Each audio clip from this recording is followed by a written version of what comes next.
Head in Iceland's been running since 2017. Initially, it was myself and two other owners of the company set it up in order to run adventure travel tours on glaciers and ice caves, but with the idea even back then that we would, try and get to know the guest better, spend more time in these locations and having a nice time rather than just going and taking a picture of something.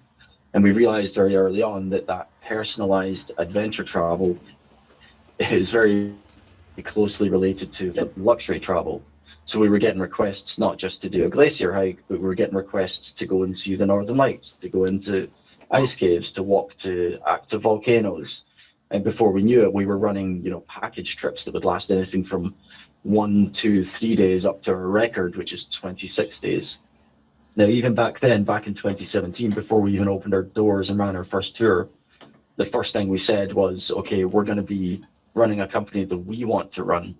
And that is one, personal. It's, thinking about the customer, making sure the guides are right for the tour, but also to be sustainable and environmentally friendly. So on day one, we made a pledge that was to be carbon neutral from the get-go, and we've maintained that ever since. So over the years, we've professionalized and become bigger, and that means instead of just offsetting our emissions, we also have gold class certification with VACN, which is the gold standard basically for environmental and quality care in Iceland. And we now offset 200% of all our emissions while trying to reduce them as well. These days, we have 27 full-time employees working in and out of the office, and then another 20 guides working for us as freelancers.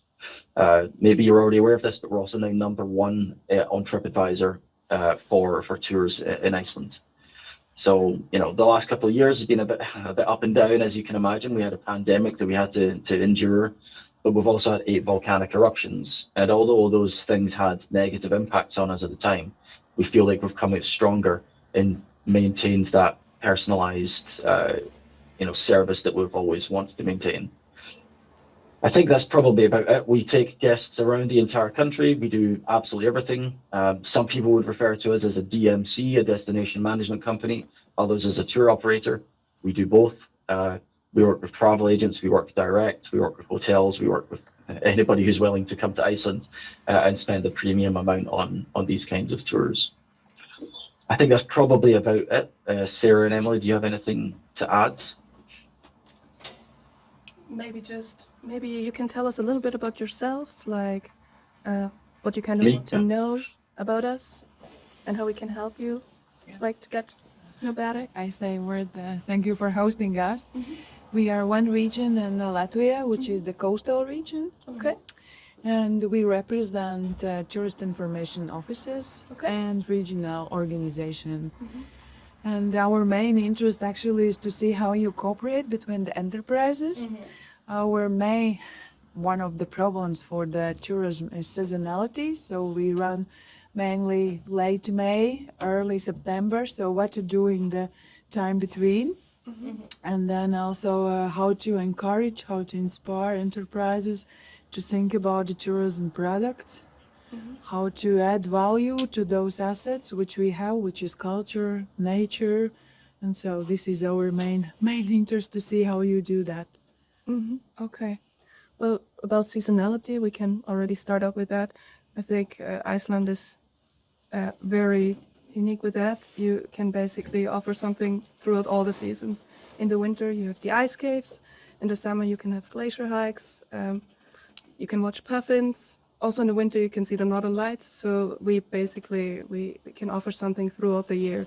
So it's not really an issue. Of course, during winter time, the weather is often a little bit worse, but we work around it. Some days you might not be able to go out, but we always have a team here who can assist people who are traveling. Mm-hmm. I would say like our peak seasons are very similar to yours. So from May to September is our summer season. Where there's a lot of people coming to Iceland wanting to utilize the 24-hour sunlight and the better weather. We often have longer tours during that season just because people are on summer holidays, so they have more time to come and travel. We really try and encourage like slow travel, so people come to Iceland and spend a longer amount of time here. So if they're going around the ring road around all of Iceland, not just spending 6 days doing it, you can do it in 6 days, but we encourage them to spend like 10 days plus going around. And then in the winter, I would say our peak seasons are obviously probably around like Christmas and New Year, when people want to come to Iceland to have that like winter wonderland experience. Usually in the winter it's shorter tours just because of the road conditions and the weather in Iceland. So then we sort of draw our focus back a little bit to focus on the south coast, the Golden Circle, and the west side of Iceland, but we're still actively getting people to Reykjavik and then into the countryside as well.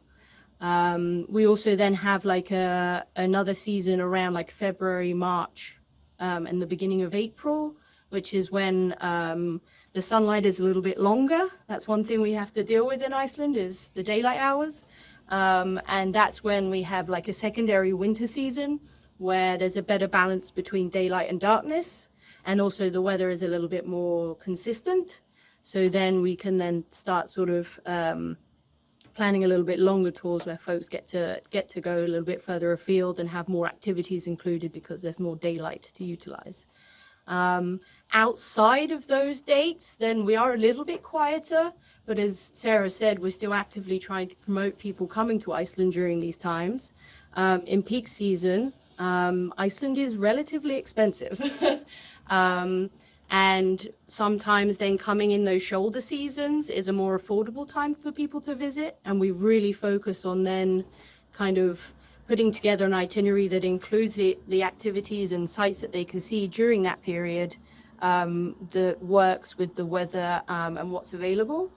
And I think they have an equally enjoyable time, even though it is a little bit quieter and the weather can be much like what we're experiencing now. We really make a concerted effort to kind of make the best of those shoulder seasons and to give people a great experience of Iceland. And because it is arguably more affordable, a lot of the time we're still getting some good inquiries coming in and running some fantastic tours because people's money can go further and they can do more. Does that make sense? Yeah. You provide a full package, right? Yes. So how you cooperate with those small service providers on the spots like small cafeterias, accommodations? How you build the trust or the... Sure. So from what I am heading up is our connection with activity suppliers. So whether that's snowmobiling tour operators or glacier hike operators.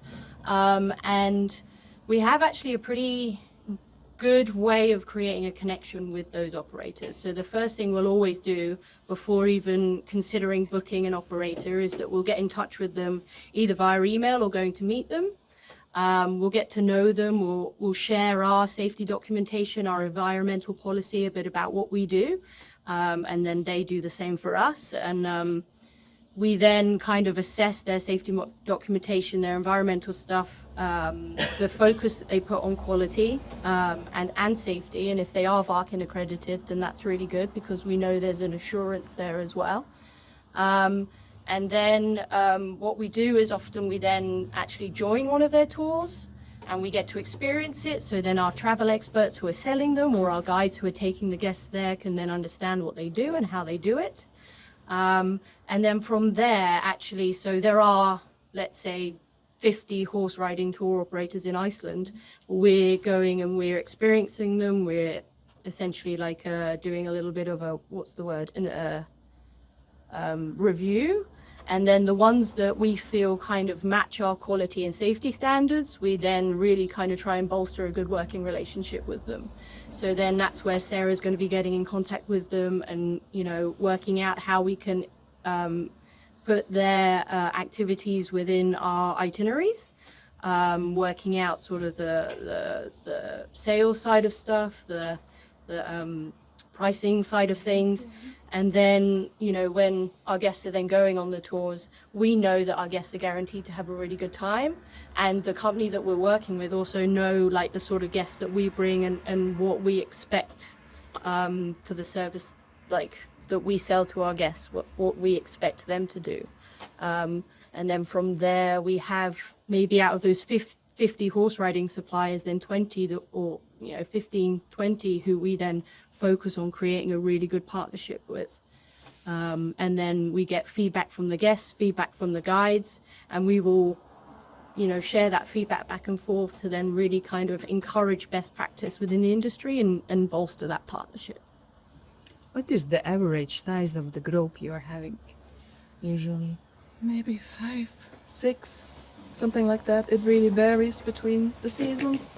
I would say during winter season, we get a lot of these multi-gen families and also couples. And then during summer, we get a lot of these families, around 4 to 5 people.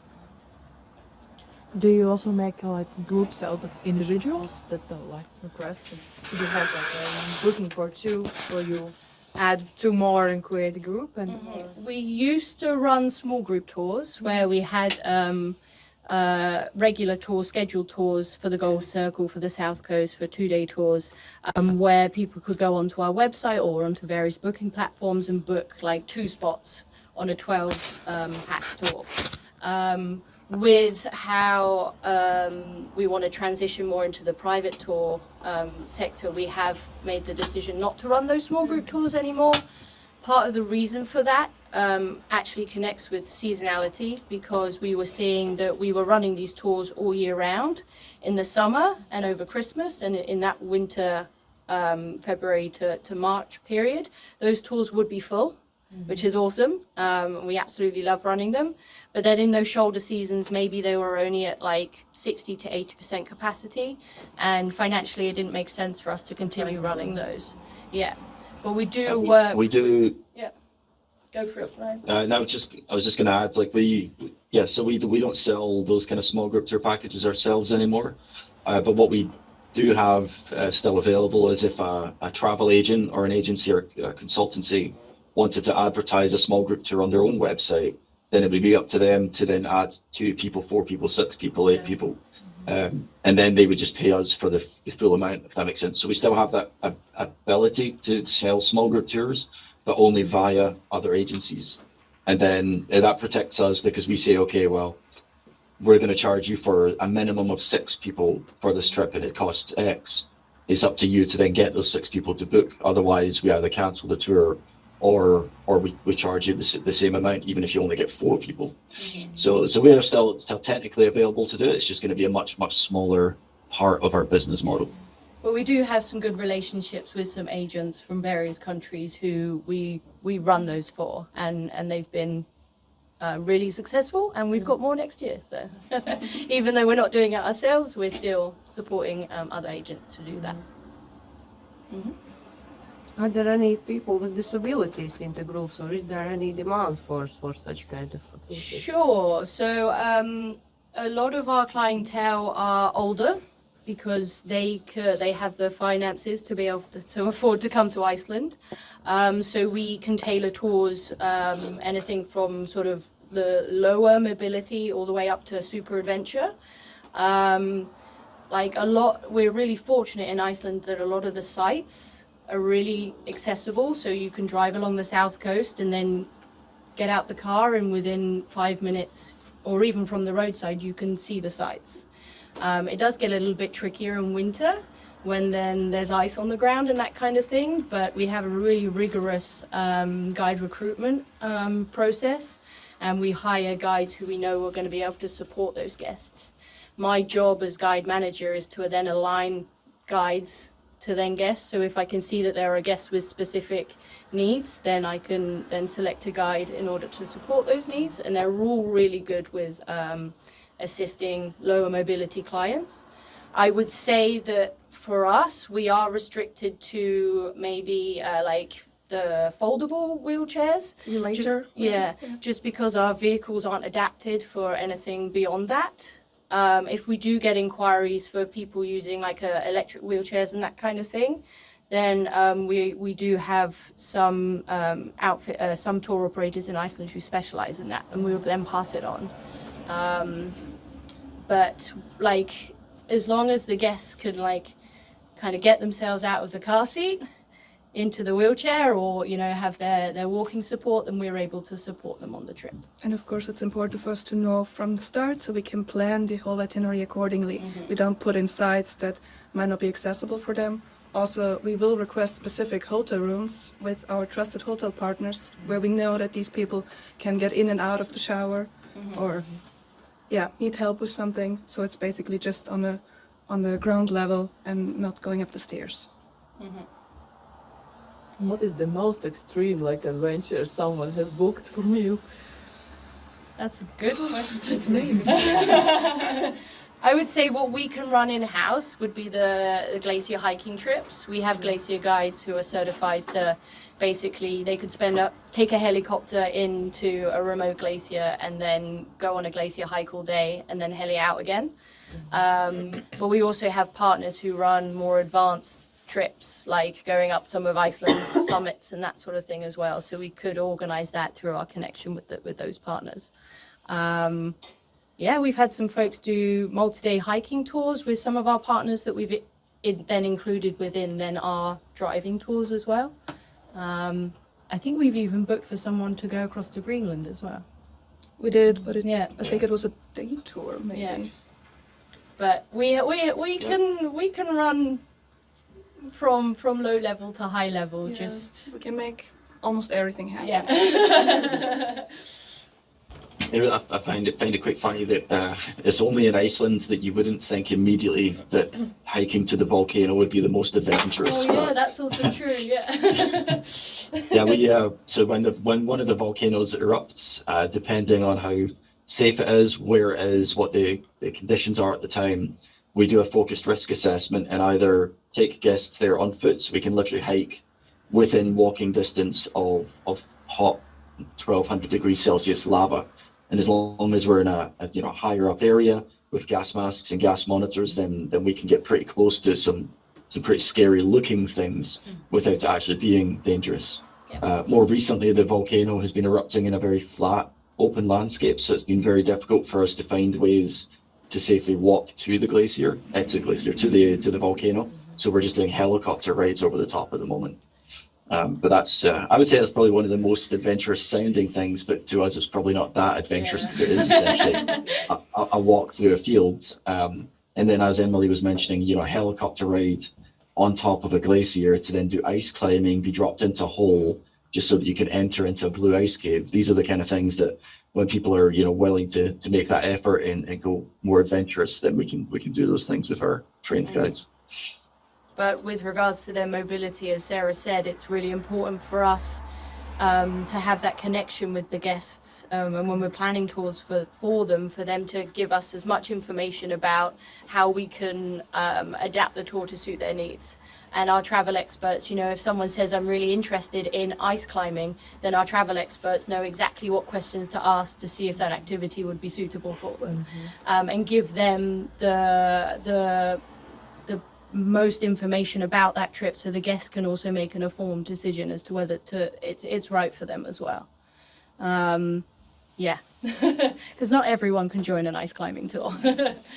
What are your top markets? Which countries, customers you have? The US definitely, South America, then the UAE, like the Emirates, and Europe is relatively small for us. I would say the majority, 60 to 70% is really US for us. Mm-hmm. How do you do marketing? That's a question for Did our you hear that, marketing director. How do we Do we do marketing? Yes.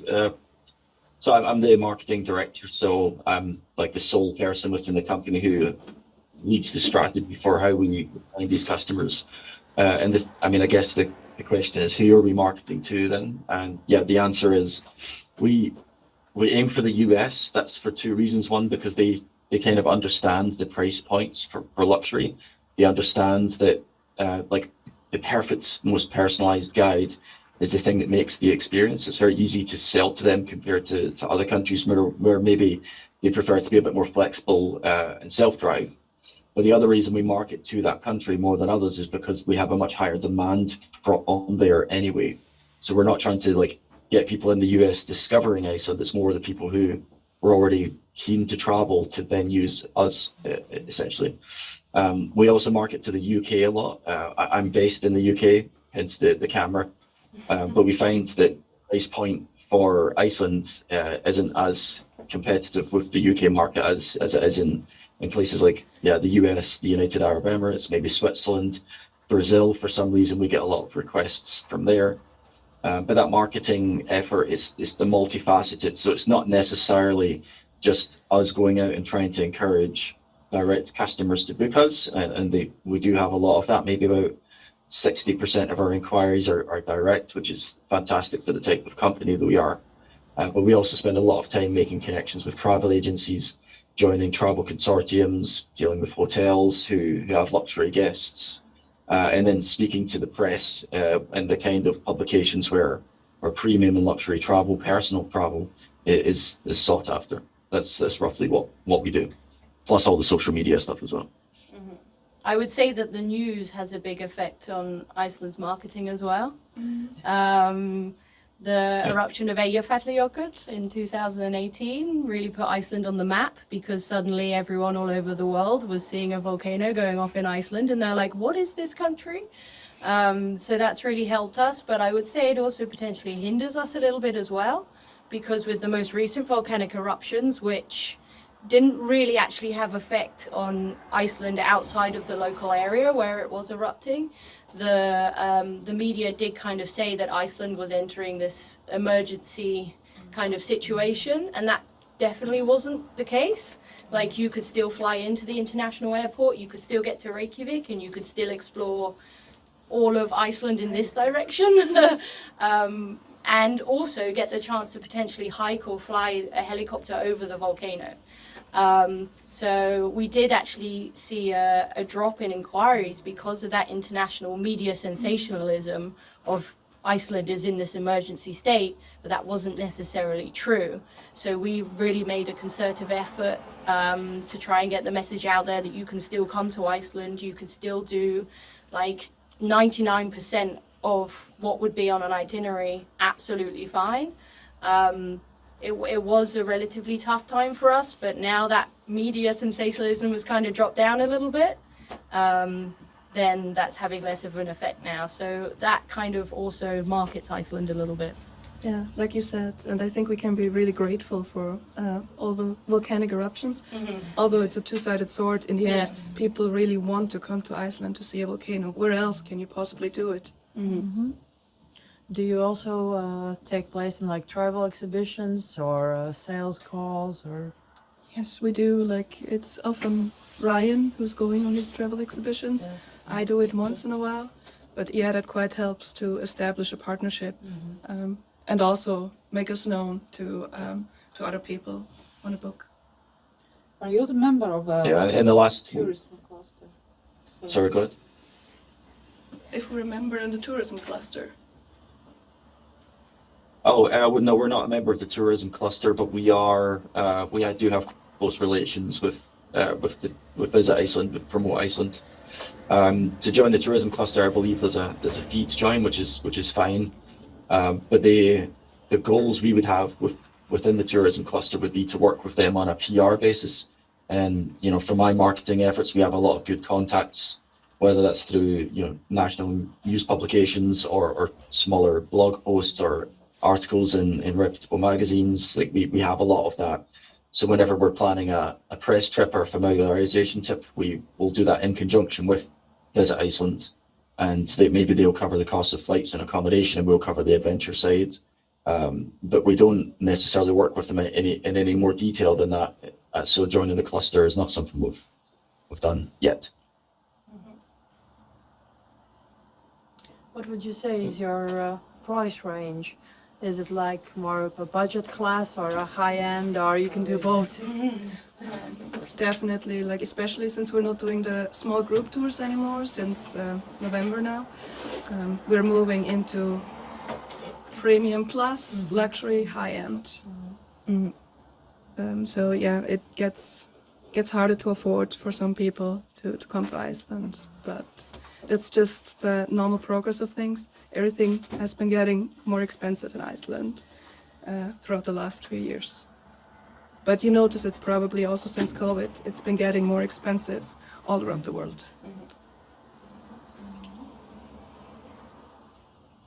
Any other questions? Which trips are most demanded? That's probably for us the South Coast trips. That's one of the, you can see all the most popular sites. Like you've already seen some sites of the Golden Circle, so that's what we see there. You see the waterfalls along the South Coast. You go up to the southeast where you can go on a glacier hike. You see the Vatnajökull National Park, or in wintertime you go into an ice cave. And then you can do activities like ice climbing. You can go on a Zodiac boat tour on the Glacier Lagoon. You can go on an ATV tour. You can go horse riding. Like there's just so much that's possible if you're coming for the first time to Iceland. So that's probably what most people get to experience when they come to Iceland. Yeah, and I would say like the infrastructure in those areas is arguably not better, but more advanced than in other areas of Iceland. And with regards to sort of the accessibility with the weather, so the road systems, also the selection of hotels and activity providers and that kind of thing. Iceland does have the ring road that goes around the whole island, which is something we offer in the summer. And there are then pockets of there's small towns and things. But it does get a little bit more spread out. So, experiencing nature is fantastic, but there are then longer drives in between sort of hotel stays or activities as well. But we do want to explore those further reaches, and we are working on then itineraries that are, as I say, like slowed down for people who are maybe coming to Iceland a second time and they've seen the Golden Circle area in the south coast and they then want to explore the other side, the quieter side of Iceland, or maybe the highlands, which are only accessible during the summertime, or maybe the West Fjords, which is a little bit that sticks out on the northwest that arguably, historically speaking, has been where Icelanders go on holiday, but is actually a really fantastic place to go and visit, but it takes effort to get there. So we're looking into options of being able to offer people like to come back to Iceland and then, go a little bit further afield. So they get that initial draw from coming and doing the Golden Circle and the South Coast, but you never come to Iceland just once. There's more to offer. Therefore, a question, do you have clients that repeatedly come back to you for a new experience, or it's mostly one-time? No. Who is it? We've got one who's coming back for the 6th time in 2026. We all know her by name. I do have many repeaters coming 2 or 3 times. And often once you start, like Emily said, with the South Coast, you just want to see more. You want to see the highlands. You want to maybe go up to the West Fjords. You want to do the ring road. I mean, we started at some point visiting Iceland and we ended up living here. Yeah. So there is a draw to Iceland, something specific, so be careful. Yeah, I came for 6 months working in the mountains and I've been here for 7 years. And I still haven't explored the entire island. So, yeah. Would you say that there's a time that comes when you need new products, or the island has so much to offer that that's no problem? We constantly develop new products. Like, for example, we are working to incorporate more. There's a new hotel in the Highlands. It's called the Highland Base. So we're trying to build an itinerary around clients going into the Highlands with our guides and maybe just crossing the island instead of going around it. So there's constantly something new, mainly due to like the new hotels being built. We have to plan around hotel availability here in Iceland. Since we're such a small country, we have limited availability and we need to make the trip work with what we have. Would you say that the room capacity is the problem, that you cannot offer enough rooms? During specific seasons, like in July, August, it's often the issue, yes.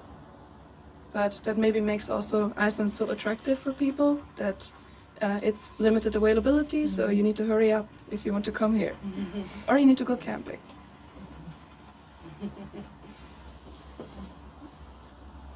Can individual tourists mostly take a camper, or do they use a hotel?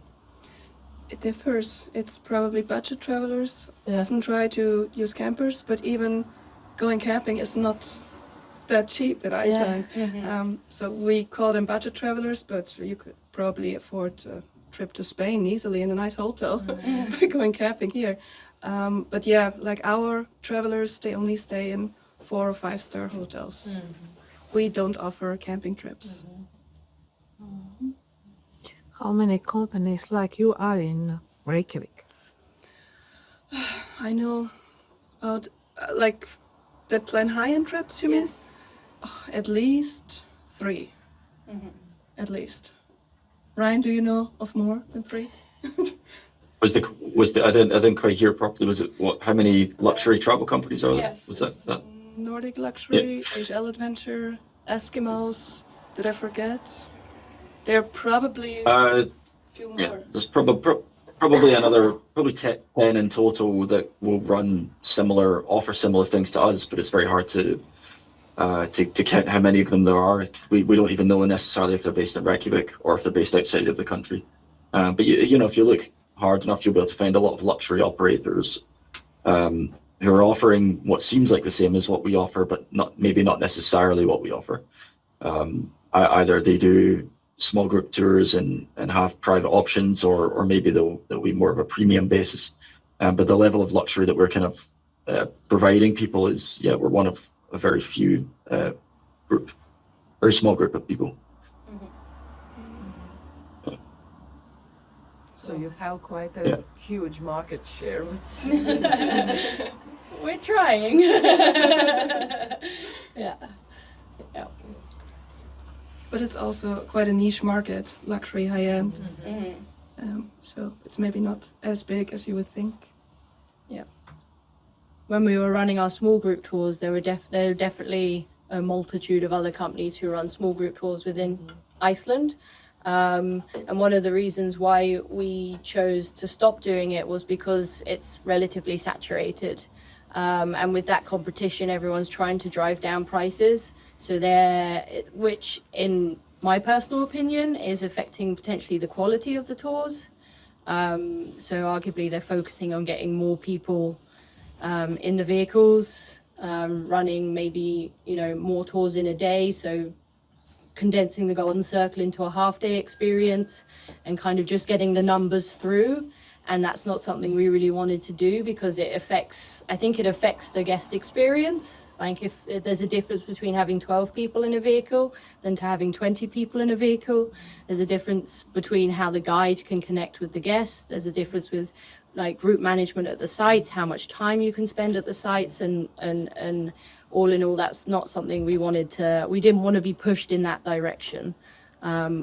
Which is something that I've personally experienced through working with many different companies in Iceland.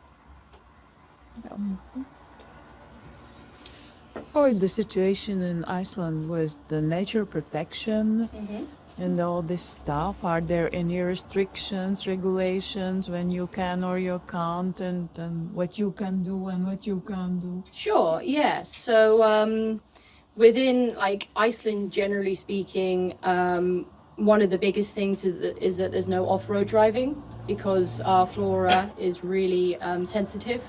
Because we only get sunlight during the 2 summer months, it takes a long time for things to grow and stuff to recover from being damaged. So it's a blanket rule throughout of Iceland that you're not allowed to off-road drive.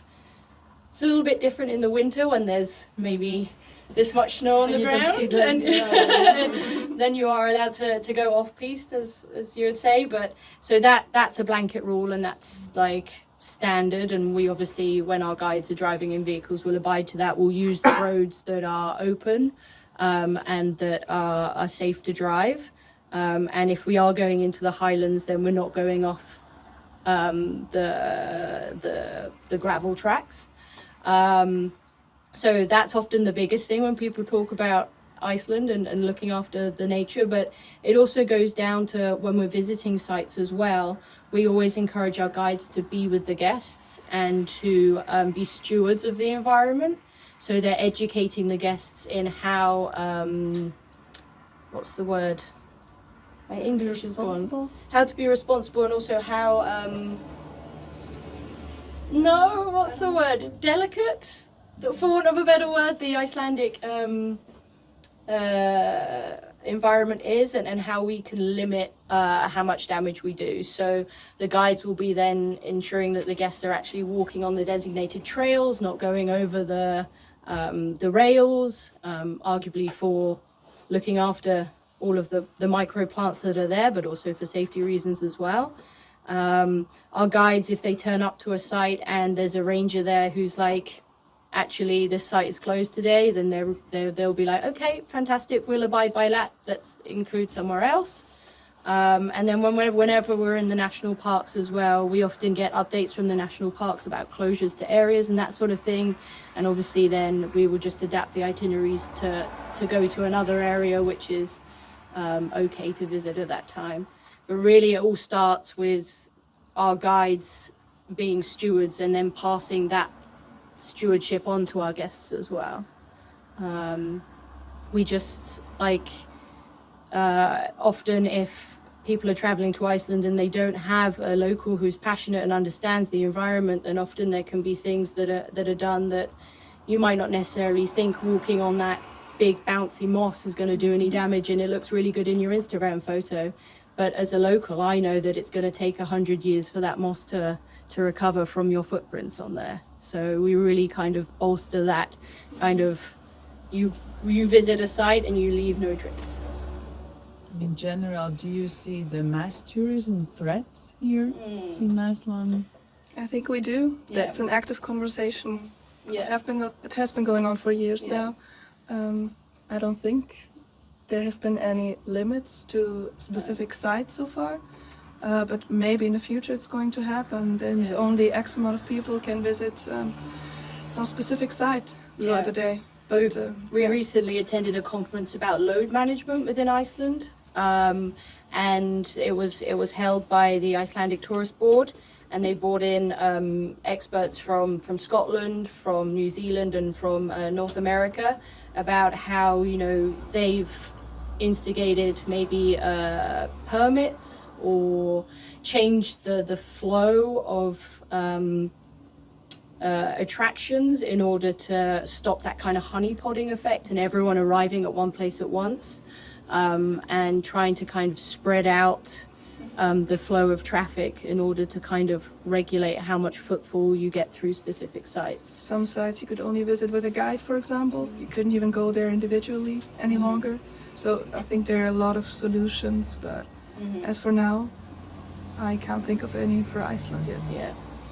Yeah. There are some issues with land ownership in Iceland, because often there'll be, historically an Icelandic family owned an area of land, and then, 500 years later, their extended family now own it, and it's spread across 20 different families, and then suddenly to then instigate any kind of regulations, whether it's safety or environmental or how you're going to direct the flow, you have to bring 20 families of landowners together in order to then kind of come up with ideas of how to make improvements. It is something that the Icelandic Tourist Board is trying to work with national parks, with private landowners to improve. So there is a concerted effort to kind of look into how to limit the effect of mass tourism on these sites, but there are some hurdles that have to be ironed out first. For example, the eruption site, where we had the last two eruptions happening, they are privately owned. So there was an active conversation with the landowners if they can put up pathways for all the people wanting to visit the site. And car parks and toilets and that sort of thing. We have to pay for it.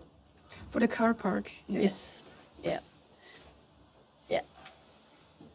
And that tends to be the way, that tends to be how the sites that Iceland's managed at the moment, is that there will be a parking fee, and then that parking fee then enables the landowners or the national park to put in the infrastructure, like walking trails, safety rails, toilets and that kind of thing.